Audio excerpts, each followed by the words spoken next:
हमारे आने वाले बच्चे गुलामी की तरफ बढ़ रहे हैं। हमारे बच्चे हमें कोसेंगे, तो किसी भी कीमत पे हमें अब गुलामी स्वीकार नहीं है। हम अपने बच्चों की लड़ाई को लड़ेंगे।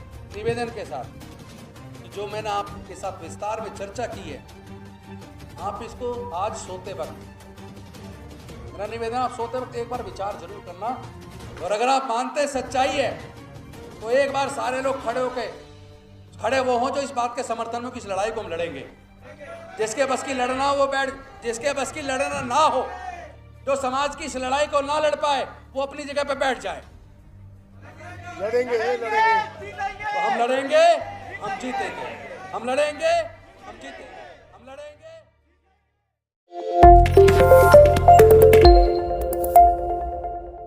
दिल्ली के कोने कोने से आए दिल्ली पिछड़ा वर्ग आयोग के एडवाइजरी बोर्ड के सदस्यगण और समाज के सभी साथियों, माताओं, बहनों, सभी को विनम्र नमोबुद्धाय क्रांतिकारी जय भीम। एक्चुअली ये जो जगदीश यादव जी नारा लगा रहे थे, जय भीम जय ओबीसी, मुझे लगता है ये नारे को समझना पड़ेगा। जो मूल निवासी है भारत के, उसमें एससी, एसटी, ओबीसी और माइनॉरिटी सारे लोग आ जाते हैं। क्योंकि दुनिया को 550 साल पहले सिख धर्म मिला, दुनिया को लगभग 1400 साल पहले इस्लाम मिला, दुनिया को अब से लगभग 2000 साल पहले ईसाई धर्म मिला, दुनिया को लगभग 2550 साल पहले बौद्ध धर्म मिला, दुनिया को लगभग 2500 साल पहले जैन धर्म मिला, दुनिया को लगभग 3500 साल पहले सनातन धर्म मिला। और सनातन धर्म और बौद्ध धर्म के बीच में आसपास कहीं जोराष्ट्र धर्म मिला। लेकिन जब ये धर्म नहीं थे, तब भारत में हड़प्पा संस्कृति में, जब हड़प्पा संस्कृति थी, जो सिंधु घाटी की सभ्यता थी, उस वक्त वहां 200 शहर विकसित थे। घरों में कुएं होते थे, नाले ढके हुए होते थे। पूरे दुनिया में उस वक्त कोई जातियां नहीं थी और पूरे दुनिया में उस वक्त कोई धर्म भी नहीं था। तो पहले तो सबको ये क्लियर हो जाए कि धर्म कहीं से ऊपर से बनकर नहीं आया है, जातियां कहीं ऊपर से बनकर नहीं आई हैं। जाति और धर्म का निर्माण अलग अलग खंड काल में, जाति तो खैर अलग करते हैं, धर्म का निर्माण अलग अलग खंड काल में, अलग अलग क्षेत्र में लोगों ने किया। अपने फायदे के लिए किया था, लेकिन कुछ लोगों ने अपने फायदे के लिए उसको पूरी तरीके से गलत इस्तेमाल किया है। लेकिन साथ ही साथ ये भी समझना पड़ेगा कि अमेरिका के अंदर ब्लैक एंड व्हाइट तो है, लेकिन जातियां नहीं है। जर्मनी में जातियां नहीं है, फ्रांस में जातियां नहीं है, इंग्लैंड में जातियां नहीं है, रसिया में जातियां नहीं है, जापान में जातियां नहीं है, कोरिया में जातियां नहीं है, चाइना में जातियां नहीं है, ऑस्ट्रेलिया में जातियां नहीं है, न्यूजीलैंड में जातियां नहीं है। पूरे दुनिया के अंदर भारत और भारत के सब कॉन्टिनेंट को अगर छोड़ दें तो पूरे दुनिया में कहीं पर जातियां नहीं है। और आपको ये जानकर ताज्जुब होगा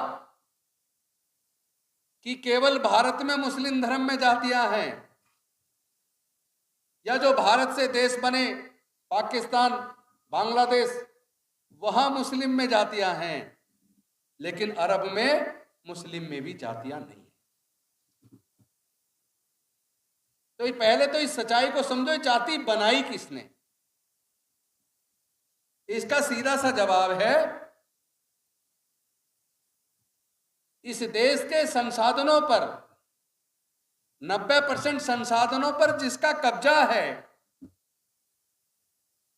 माननीय सुप्रीम कोर्ट में जिस जाति के सबसे ज्यादा जजेज हैं, उच्च न्यायालयों में जिस जाति के सबसे ज्यादा जजेज हैं, गवर्नमेंट ऑफ इंडिया में जिस जाति के सबसे ज्यादा सचिव हैं,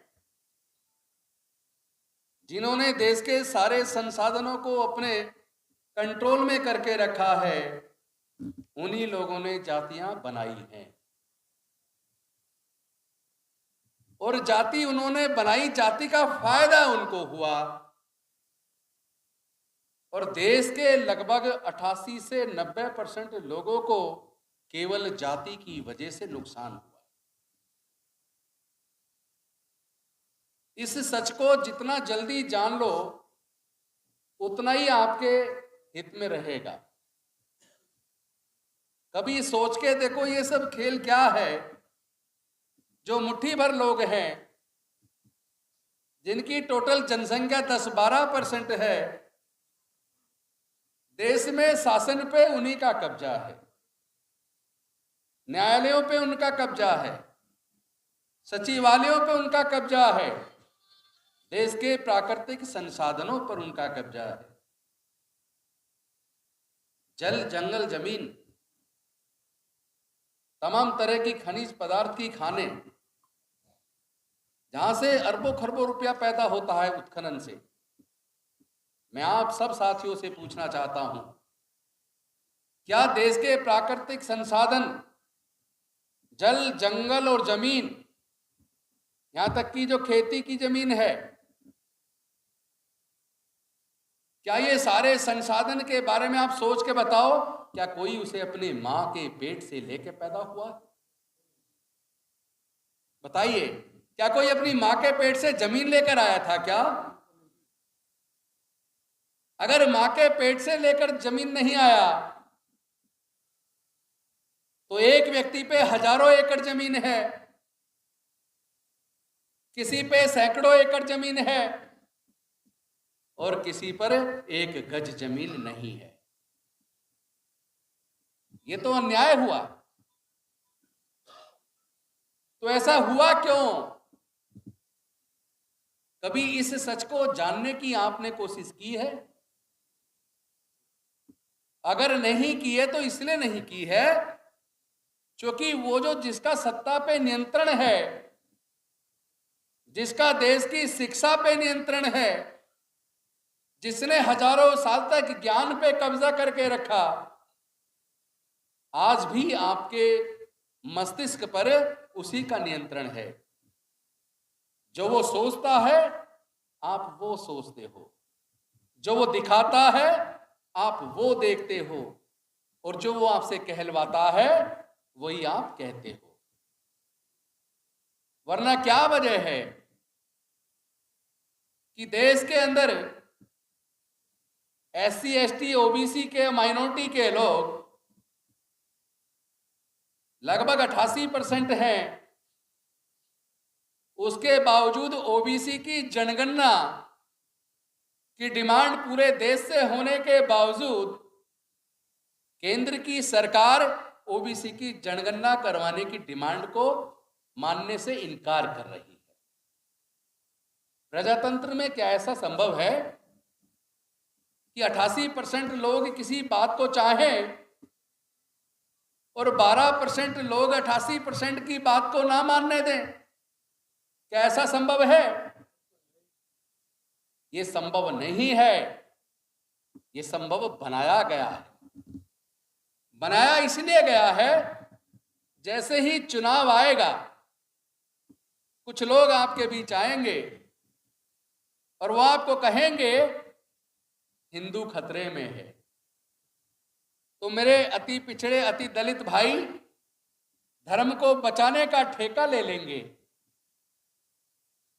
और ना तो यहां हिंदू खतरे में है, ना यहां मुसलमान खतरे में है। एक्चुअल में भारत में इंसान खतरे में है। भारत में जो 12% लोग पूरे देश के सत्ता और संसाधनों पर कब्जा किए हुए हैं, उनका कब्जा खतरे में है।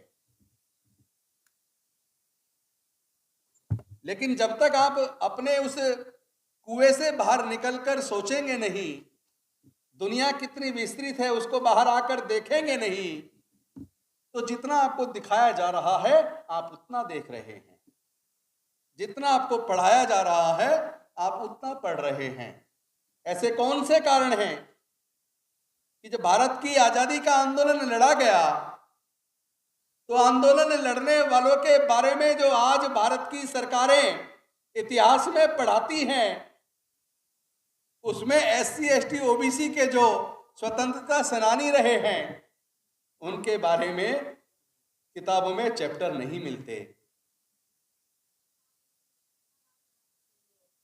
तो ये कोई तो है ना जो इस बात को कंट्रोल करता है कि क्या पढ़ाना है और कितना पढ़ाना है, क्या दिखाना है और कितना दिखाना है। आप टीवी पर जब देखते हैं तो अनेकों प्रकार के ऐसे सीरियल्स टीवी पर चलते हैं जो आपकी बुद्धि को कंट्रोल करते हैं, जो आपको बाहर निकलकर सोचने की इजाजत ही नहीं देते। खुद सोच के देखो, EWS के नाम पर जनरल कैटेगरी के लोगों को 10% आरक्षण दिया गया। आप सब लोग जानते हैं EWS जनरल कैटेगरी ने कभी आरक्षण की मांग नहीं की, लेकिन 4 दिन के अंदर EWS को आरक्षण दे दिया गया।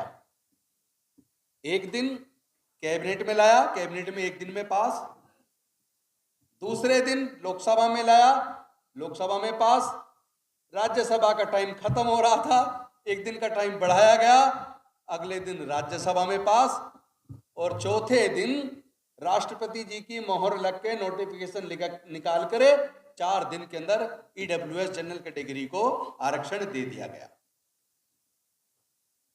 और OBC का क्या हुआ? आजादी से पहले से SC ST OBC को उनके हक अधिकार देने की आंदोलन चल रहा था, लेकिन उस आंदोलन पे वापस लाने से पहले मैं इस पिछड़ेपन का कारण तो बता दूं।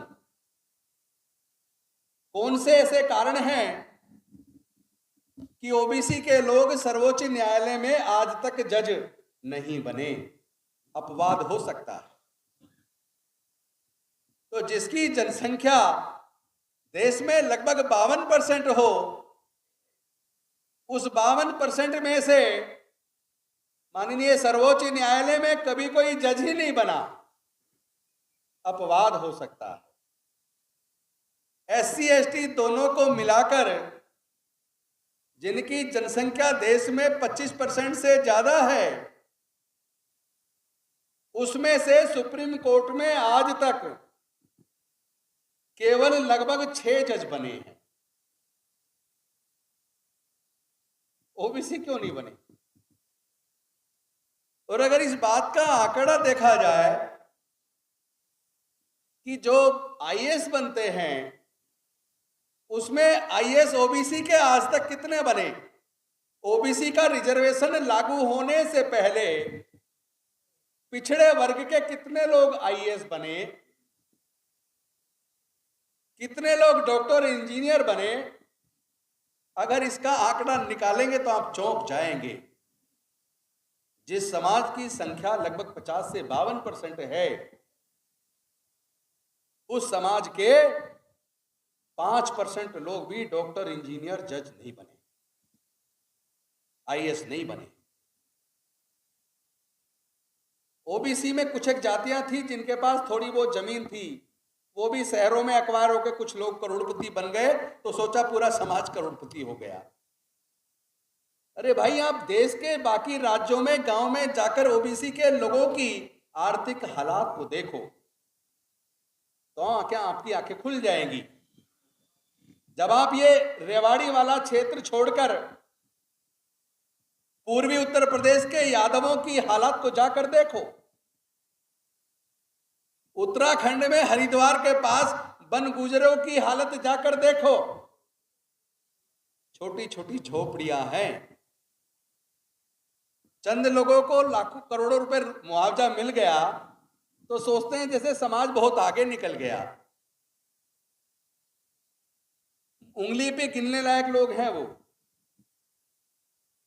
तो ये समाज पूरा का पूरा पीछे क्यों रह गया? पढ़ाई लिखाई में ये लोग पहले आरक्षण आने से पहले क्यों नहीं आगे बढ़ पाए? कभी इस इतिहास को पढ़ो, समझो, जानो। क्योंकि आप सब ओबीसी समाज से आते हैं तो कभी ना कभी तो अपने समाज के इतिहास को पढ़ो। जो लोग अपने पूर्वजों के इतिहास को नहीं जानते वो कभी इतिहास नहीं बना सकते।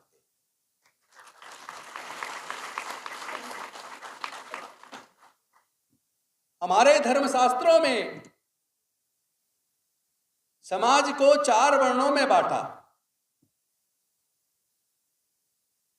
ब्राह्मण, क्षत्रिय, वैश्य, शूद्र। देश में ब्राह्मण की जनसंख्या लगभग 5.52% है। क्षत्रिय की जनसंख्या लगभग 3.90% है। वैश्य की जनसंख्या 1.30% है।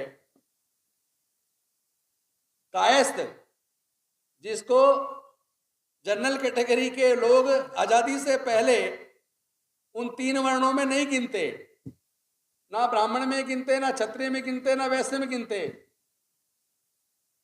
वो कहते हैं शूद्र हैं। उनकी जनसंख्या देश में 1.07% है। इन सारे लोगों की अगर जोड़ दें तो टोटल इनकी जनसंख्या लगभग 11.5% है। लेकिन सर्वोच्च न्यायालय में अगर देखें इन 11.5% का प्रतिनिधित्व तो वो लगभग 90% से ऊपर मिलेगा।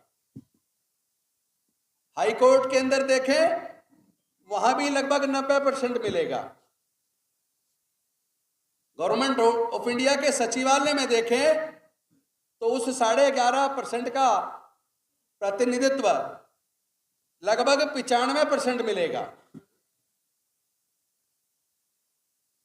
तो कभी सोचो कि 11.5% लोग 90 से 95% पदों पर काबिज क्यों है, शीर्षस्थ पदों पर? उसका कारण जानने के लिए आपको धर्मशास्त्रों को पढ़ना पड़ेगा, आपको वेदों का अध्ययन करना पड़ेगा, आपको मनुस्मृति का अध्ययन करना पड़ेगा। क्योंकि ये जो SC, ST, OBC के लोग हैं, धर्मशास्त्रों में लिखकर लगभग 3,500 साल तक इनको पढ़ने लिखने पर धार्मिक बंदिश लगा के रखी गई। लगभग 3,500 साल तक इन 88% लोगों को व्यापार करने पर भी धार्मिक बंदिश लगा के रखी गई। इनके संपत्ति इकट्ठा करने पर भी लगभग 3,500 साल तक धार्मिक बंदिश लगा के रखी गई। तो सोच के देखो, जिसको ज्ञान से, पढ़ने लिखने से 3,500 साल तक दूर रखा जाए, जिसको व्यापार करने से 3,500 साल तक दूर रखा जाए, जिसको धन संपत्ति इकट्ठा करने से लगभग 3,500 साल तक दूर रखा जाए, क्या वो समाज तरक्की के मामले में दूसरे वर्गों के सामने खड़ा हो सकता है? यही कारण है कि SC, ST, OBC के लोग इतने पीछे चले गए कि आज कितनी भी कोशिश कर लें, ना तो व्यापार में उनके मुकाबले पे खड़े होने की ताकत हमारे अंदर है, केवल पढ़ने लिखने में जरूर हम उनका मुकाबला बहुत बेहतर तरीके से कर पा रहे हैं। जब डॉक्टर बाबा साहेब अम्बेडकर जी को पढ़ने लिखने का मौका मिला तो वो इतने पढ़े कि पूरे दुनिया के अंदर जो सबसे काबिल 6 लोग थे पूरे दुनिया के, उन 6 लोगों में डॉक्टर बाबा साहेब अम्बेडकर सबसे अग्रणी थे।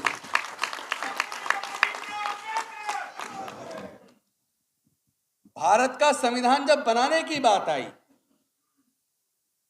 तो वो काबिलियत डॉक्टर बाबा साहेब अम्बेडकर के अंदर थी। आपको खुश होना चाहिए इस बात को देखकर कि जब जब हमारे लोगों को मौका मिला उन्होंने अपनी काबिलियत साबित की। डॉक्टर बाबा साहेब अम्बेडकर जी ने भारत का संविधान लिखा और प्रोफेसर जोगेंद्र नाथ मंडल ने पाकिस्तान का संविधान लिखा। दोनों अपने समाज के।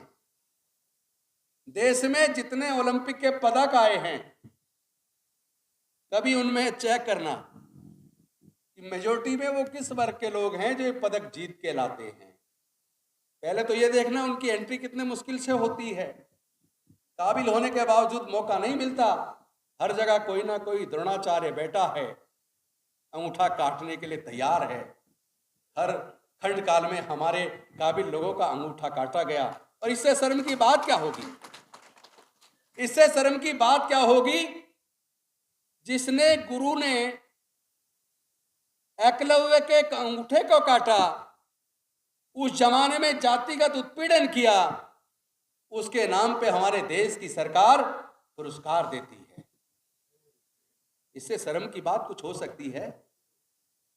अभी आपने घटना देखी होगी चंपावत की, उत्तराखंड की। वहां के स्कूल के अंदर मिड डे मील बनाने के लिए एक भोजन माता की पोस्ट की वैकेंसी निकली। उसमें सुनीता देवी का चयन हुआ। चयन होने के बाद उस स्कूल के अंदर लगभग 59 बच्चे थे, जिसमें से लगभग 40 के आसपास बच्चे जनरल कैटेगरी के थे और 19 बच्चे एससी कैटेगरी के थे। उस स्कूल के बच्चों को ये किसने बता दिया कि ये शेड्यूल कास्ट है, शेड्यूल कास्ट का खाना नहीं खाना चाहिए? उनके माँ बाप ने ही तो बताया होगा। उन बच्चों से ये कहलवा दिया कि चूंकि ये खाना बनाने वाली भोजन माता अनुसूचित जाति की है, हम इसके हाथ का खाना नहीं खाएंगे। और जब इसकी कंप्लेंट ऊपर गई, इसके ऊपर जांच बिठाई गई, तो उन बच्चों को समझाने की बजाय और उन बच्चों को भड़काने वालों के खिलाफ कानूनी कार्रवाई करने की बजाय उस अनुसूचित जाति की महिला सुनीता देवी को नौकरी से ही निकाल दिया।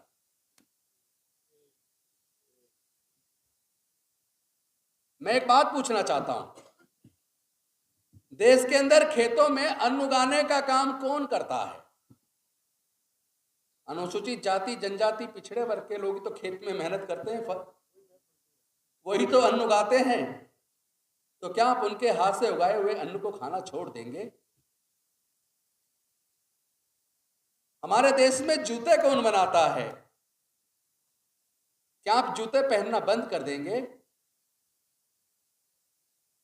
हमारे देश में भवन निर्माण का काम कौन करता है? मजदूरी का ईंटों को ढोकर लाकर वहां कौन पहुंचाता है? क्या आप मकानों में रहना बंद कर देंगे? हमारे देश में कपड़े बुनने का, कपास का उत्पादन करके कपास को लाके धागे में परिवर्तित करके उसके बाद मान लेते हैं धागा मशीन बना रही है, लेकिन मशीन को चला कौन रहा? कपास से धागा, कपास बिन के धागा कौन बना रहा है? कपड़े कौन सिल रहा है? तो ये सारे काम हमारे समाज के लोग कर रहे हैं, तो क्या आप कपड़े पहनना बंद कर दोगे? जिस रोड पर आप चलते हैं वो रोड हमारे समाज के लोग बनाते हैं, तो क्या आप रोड पे चलना बंद कर दोगे? ऐसे भारत चलेगा क्या? जब तक भारत में जाति रहेगी तब तक भारत में पिछड़ापन रहेगा। जब तक भारत में जाति रहेगी तब तक जातिगत उत्पीड़न रहेगा। अब समय आ गया है,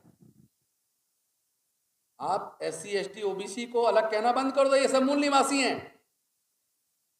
और मैं दावे के साथ कह रहा हूं, आप SC ST OBC के सबके ब्लड के नमूने लेकर DNA की जांच करा लो। अगर आप जांच कराओगे DNA की तो रिजल्ट आएगा इन सबके पूर्वज एक थे, इनका खून एक है।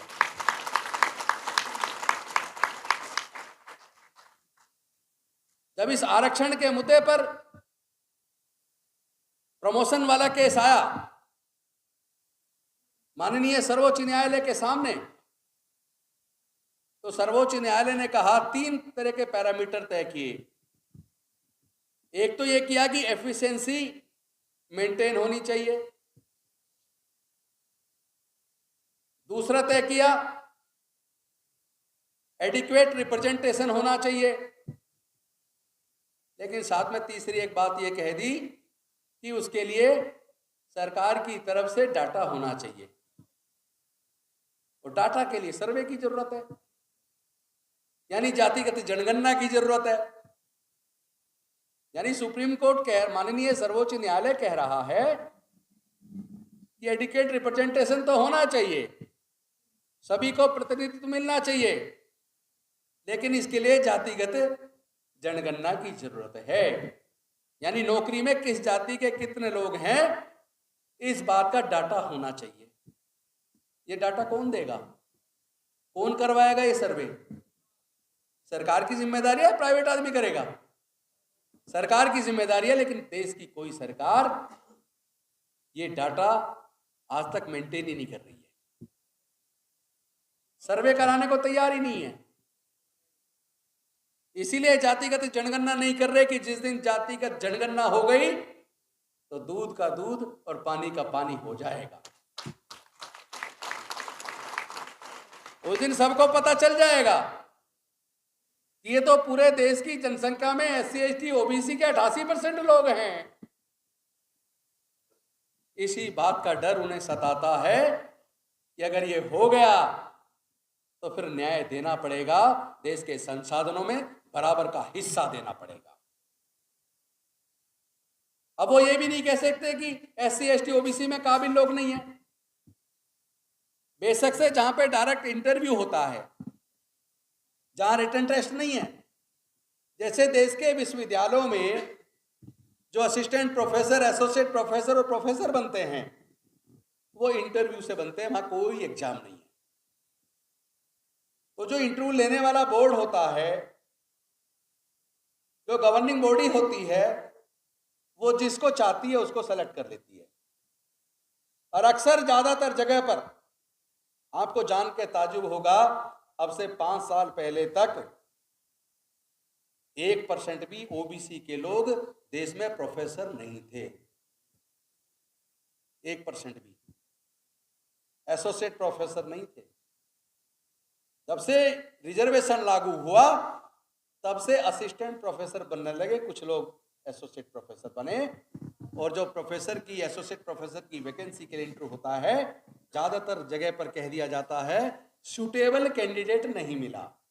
एक लाइन ही तो लिखनी है, no efficient candidate find available. कोई भी काबिल कैंडिडेट नहीं मिला, ये कहना ही तो है।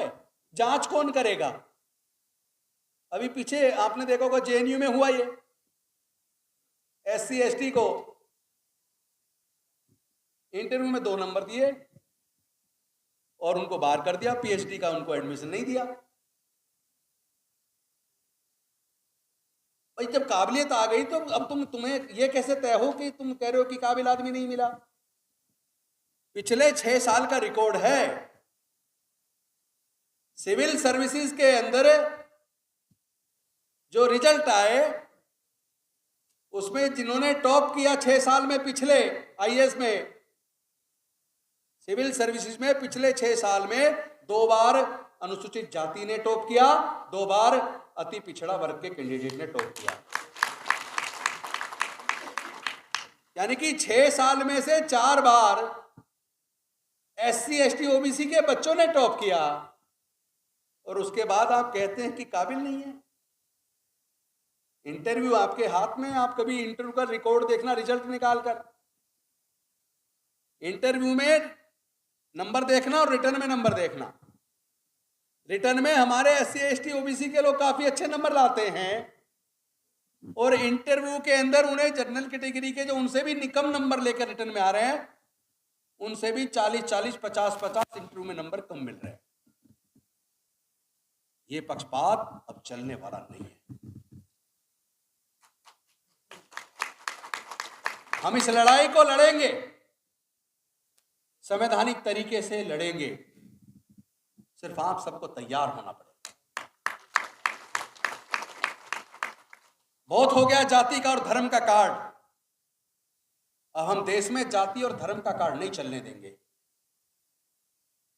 ये जो चुनाव के समय पर धर्म का कार्ड खेला जाता है, हिंदू मुस्लिम कराया जाता है, वोट को पोलराइज किया जाता है, और हमारे लोग भावनाओं में बह जाते हैं और अपने अधिकार को दूसरे के हाथ में सौंप देते हैं।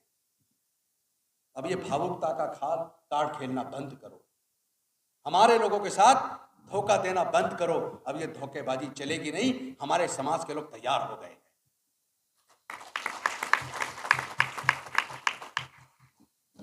भी आ गया जब हमें हर क्षेत्र में हिस्सेदारी, भागीदारी चाहिए। क्योंकि जब हमारे लोग मेहनत करके टॉप करने लगे, पढ़ाई लिखाई में बहुत तेजी से आगे आने लगे, तो उनको दर्द व तकलीफ हो गया कि अगर गरीबों के बच्चे पढ़ जाएंगे तो हमारे बच्चों के सामने कंपटीशन खड़ा हो जाएगा। इसीलिए उन्होंने एक पॉलिसी बनाई, SC ST OBC और बाकी कैटेगरी के भी जो गरीब बच्चे हैं, उनके हाथ से शिक्षा को छीन लो। कैसे छीन लो? शिक्षा को ऐसे तो छीना नहीं जा सकता, प्रजातंत्र में वोट चाहिए सबकी। तो उन्होंने तरीका यह निकाला, शिक्षा को इतना महंगा कर दो कि पैसे के अभाव में SC ST OBC के लोग और गरीबों के भी, मजदूरों के बच्चे पढ़ न पाए। अगर आपका बच्चा किसी तरह मेहनत करके इंजीनियरिंग में क्वालिफाई हो जाता है एडमिशन के लिए, पहली बात तो क्वालिफाई से पहले आजकल कोचिंग चाहिए। कोचिंग की फीस कई लाख रुपए है। दिल्ली के अंदर तो माननीय अरविंद केजरीवाल जी ने जय भीम मुख्यमंत्री प्रतिभा विकास योजना बनाकर दिल्ली के उन सभी बच्चों को जिनके पेरेंट्स की सालाना आय 8 लाख रुपया है, उनके बच्चों को IAS की कोचिंग, सिविल सर्विसेज की, जुडिशरी की कोचिंग, इंजीनियरिंग की कोचिंग, मेडिकल की कोचिंग, तमाम तरह के कॉम्पिटिटिव एग्जाम्स की कोचिंग का खर्चा दिल्ली की सरकार उठा रही है। पर दिल्ली देश में छोटा सा है, बाकी पूरे देश में तो ये योजना नहीं चल रही। और आपके बच्चे ने मेहनत करके अगर क्वालिफाई कर भी लिया, आपने कर्ज पानी करके बच्चे को कोचिंग पूरे देश में करा भी दी, तो सरकारी इंजीनियरिंग कॉलेज के अंदर एडमिशन के टाइम पर आजकल 2-2 लाख रुपया फीस जमा करनी पड़ती है। 4 साल का कोर्स है, 8 लाख रुपया एक बच्चे की पढ़ाई के ऊपर। क्या हमारे SC ST OBC के 98% लोग क्या 8 लाख रुपए एक बच्चे की पढ़ाई का जमा कर सकते हैं? नहीं कर सकते ना। इसका मतलब हायर एजुकेशन को हमारे बच्चों से महंगा करके छीना जा रहा है। और केवल हायर एजुकेशन को नहीं, देश में पिछले लगभग 15 सालों में 1.5 लाख से 2.25 लाख के बीच सरकारी स्कूल बंद हो गए। क्या देश में जनसंख्या कम हो रही है? जनसंख्या तो बढ़ रही है। तो फीस तो फिर तो स्कूल सरकारी और ज्यादा खुलने चाहिए थे, लेकिन सरकारी स्कूल बंद हो रहे हैं और लगातार प्राइवेट स्कूल खुल रहे हैं। प्राइवेट स्कूल के अंदर एक बच्चे की फीस का खर्चा, किताबों का खर्चा, वर्दी का खर्चा, ट्यूशन का खर्चा, आने जाने के लिए ट्रांसपोर्ट का खर्चा, ये सारे खर्चे अगर जोड़ लें, एक बच्चे के ऊपर मिडिल लेवल के अच्छे पब्लिक स्कूल में 8 से 10 हजार रुपया महीना खर्च होता है। हर परिवार में कम से कम 2 बच्चे हैं, तो 2 बच्चों की केवल पढ़ाई के लिए 15 से 20 हजार रुपया एक परिवार को चाहिए। क्या ये सच नहीं है? हमारे SC ST OBC के 90% से ज्यादा लोग ऐसे हैं जिनका पूरे परिवार की इनकम हर महीने की 15-20 हजार रुपया महीना है। क्या उनके बच्चे पब्लिक स्कूल में पढ़ पाएंगे? यानी कि आपको निचले स्तर पर भी स्कूलों से शिक्षा को छीना जा रहा है। भारत आजाद होने के बाद रेलवे का राष्ट्रीयकरण किया, बैंकों का राष्ट्रीयकरण किया, इंश्योरेंस कंपनी का राष्ट्रीयकरण किया, पेट्रोलियम कंपनी का राष्ट्रीयकरण किया, और जो आज केंद्र में सत्ता में सरकार है, इसने पिछले कुछ ही सालों के अंदर जो देश ने पिछले 70 सालों में कमाया था, वो इस केंद्र की सरकार ने पिछले 5-6 सालों में बेच दिया। रेलवे बेच दिया, एयर इंडिया बेच दिया, एयरपोर्ट बेच दिया, बैंक बेच रहे हैं, इंश्योरेंस कंपनी बेच रहे हैं, पेट्रोल कंपनी बेच दी, गैस कंपनी बेच दी। जब पेट्रोल के दाम बढ़ाते हैं तो कहते हैं ये हमारे हाथ में नहीं है, ये इंटरनेशनल मार्केट तय करती है। धोखा किसको दे रहे हो भाई? तुम्हें याद नहीं है वो आपकी अदालत जो रजत शर्मा का शो आता है? आपने वो वीडियो देखा होगा लाला रामदेव का। कह रहे हैं कि तुम्हें 30 रुपए लीटर पेट्रोल चाहिए कि नहीं चाहिए? सबने कहा हाँ जी चाहिए। कौन दिलाएंगे? मोदी जी। मोदी जी आ भी गए और 60 रुपए से ले जाकर 100 रुपए पार कर दिया। तो इस तरह धोखा देकर हमारे लोगों के दिमाग पर कंट्रोल टीवी चैनलों के माध्यम से ये लोग कर रहे हैं। अब चुनाव आ रहा, देखना आप यूपी के अंदर, क्या पता कहां ये दंगे करा दें ये लोग। तब हमें अपने लोगों को जगाना है। मैं इस मंच से आज कोई राजनीतिक बात नहीं की है, मैं अपने समाज में बैठा हूं, मैं समाज की बात कर रहा हूं। अब कम से कम दूसरे बांटते थे, आप लोग ना बांटो। आप ओबीसी मत कहो, आप बैकवर्ड क्लासेस कहो। SC ST OBC तीनों को मिलाकर बैकवर्ड क्लासेस बनता है, ठीक है? SC ST OBC तीनों को मिलाकर बैकवर्ड क्लासेस बनता है। SC भी बैकवर्ड क्लास में आता है, ST भी बैकवर्ड क्लास में आता है, और OBC भी बैकवर्ड क्लास में आता है। और तीनों एकजुट होंगे तो ताकत बनेगी, और जब ताकत बन जाएगी और हमारे लोग जागरूक हो जाएंगे, फिर किसी की हिम्मत नहीं है जो हमारे लोगों से उनके अधिकार को छीन ले। लास्ट में एक बात कहूंगा, जो सरकारें सरकारी खर्चे पर देश के बच्चों को सरकारी खर्चे पर पढ़ा ना सके, जो सरकारें हमारे बच्चों की पढ़ाई का खर्चा ना उठा सके, जो सरकारें हमारे लोगों के इलाज का खर्चा ना उठा सके, ऐसी सरकारों को सत्ता में बने रहने का कोई हक नहीं है। अब अपने समाज को तैयार करना पड़ेगा। इन्होंने इनडायरेक्ट तरीके से धीरे धीरे एक तरफ हमारे लोगों से महंगी करके शिक्षा को छीन लिया, और दूसरी तरफ सरकारी संस्थानों को धीरे धीरे बेच दिया, प्राइवेटाइज कर दिया, और जो भी सरकारी संस्थान बिक गया, चाहे वो बैंक हो, चाहे वो पेट्रोलियम कंपनियां हो, चाहे वो गैस कंपनियां हो, चाहे वो एयर इंडिया हो, चाहे वो रेलवेज हो, जो चीज बिक जाएगी वहां SC ST OBC का रिजर्वेशन खत्म हो जाएगा, और वो इन्होंने कर दिया।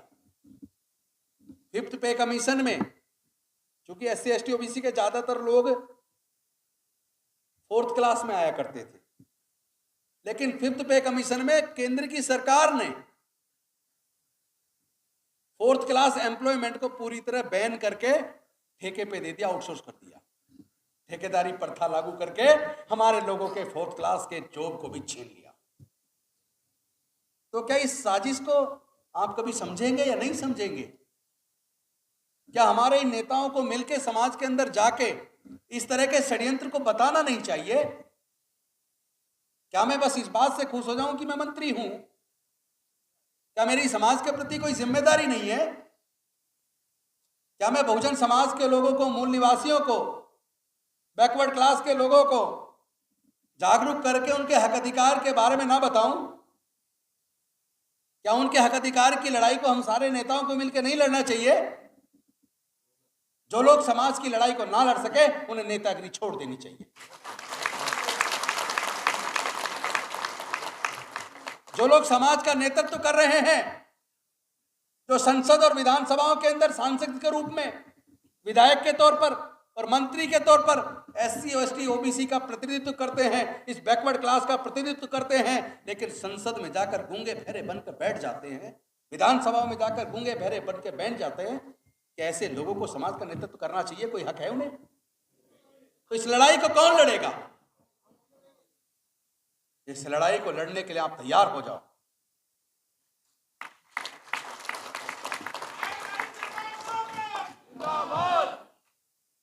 इसके लिए आप अपने आप को तैयार करो। अगर आपके अंदर दम है, ऐसे लोगों को बाहर निकाल रास्ता दिखाओ और आप जाके नेतृत्व करो। अब हमें ऐसा नेतृत्व चाहिए, चाहे संसद हो चाहे देश की विधानसभाएं हो, हमें ऐसा ईमानदार नेतृत्व चाहिए जो हमारी लड़ाई को पूरी ईमानदारी के साथ लड़ सके। SC, ST, OBC के 300 से ज्यादा सांसद होने के बावजूद जातिगत जनगणना नहीं करा पा रहे। शर्म की बात है ये। इस लड़ाई को हमारा सब मिलकर लड़ेंगे और पूरे देश में लड़ेंगे, पूरे ईमानदारी के साथ लड़ेंगे। अंत में एक बात कह के अपनी बात खत्म करूंगा। हमारे ये बहुजन समाज के लोग, हमारे देश के मूल निवासी, बैकवर्ड क्लास के हमारे साथी केवल शराब की वजह से बर्बाद हो जाते हैं। मेरा निवेदन है भाई, कोशिश करो किसी भी तरीके से नशे से दूर हो जाओ। ये नशा ही अंदर अंदर खोखला कर रहा है। जिन लोगों को मुआवजे मिले, मुआवजा ठिकाने लग गया, बर्बाद हो गए। बहुत सारे केस मेरे पास आए ऐसे। तो नशे को छोड़ो और किसी भी तरीके से इस शिक्षा पर कब्जा करो। एक रोटी कम खा लेना एक समय पर, कपड़े 4 जोड़ी ना सिलवा के 3 जोड़ी सिलवा लेना, लेकिन अपने बच्चों को पढ़ाओ जरूर। हमारे अंदर काबिलियत कूट कूट के भरी है, मैं आपको बता रहा हूं, क्योंकि इस देश में उत्पादन का काम भी बैकवर्ड क्लास के लोग करते हैं, अनुसूचित जाति जनजाति पिछड़े वर्ग के, और उत्पादन का काम भी हम ही लोग करते हैं, निर्माण का काम भी हम लोग करते हैं। इस देश के निर्माण में हमारे पूर्वजों का खून है। तो हम लोग एकजुट हो जाएंगे तो निश्चित तौर पर हमें सफलता मिलेगी। अदरवाइज आप जान लेना, जब शिक्षा के अभाव में और नौकरी के अभाव में हम मजदूर बनेंगे, मजदूर ही गुलाम बनता है। हमारे आने वाले बच्चे गुलामी की तरफ बढ़ रहे हैं। हमारे बच्चे हमें कोसेंगे। अगर आप नहीं चाहते आपके बच्चे आपको कोसें, अगर आप अपने बच्चों की आंखों में आंखें मिला के बात करना चाहते हैं, आंखों को लजाना नहीं चाहते, झुकाना नहीं चाहते, तो किसी भी कीमत पे हमें अब गुलामी स्वीकार नहीं है। हम अपने बच्चों की लड़ाई को लड़ेंगे। इस उम्मीद और आशा के साथ, इस निवेदन के साथ कि जो मैंने आपके साथ विस्तार में चर्चा की है, आप इसको आज सोते वक्त, मेरा निवेदन, आप सोते वक्त एक बार विचार जरूर करना कि मेरी बात में सच्चाई है या मैं नेताओं की तरह झूठ बोल के चला गया। और अगर आप मानते सच्चाई है तो एक बार सारे लोग खड़े वो हों जो इस बात के समर्थन में कि इस लड़ाई को हम लड़ेंगे। जिसके बस की लड़ना हो वो बैठ, जिसके बस की लड़ना ना हो, जो समाज की इस लड़ाई को ना लड़ पाए, वो अपनी जगह पे बैठ जाए। लड़ेंगे तो हम लड़ेंगे, हम जीतेंगे। हम लड़ेंगे, हम जीतेंगे। हम लड़ेंगे, एक और नारा, पाल गौतम, सिद्धार्थ पाल गौतम, इस लड़ाई को और हम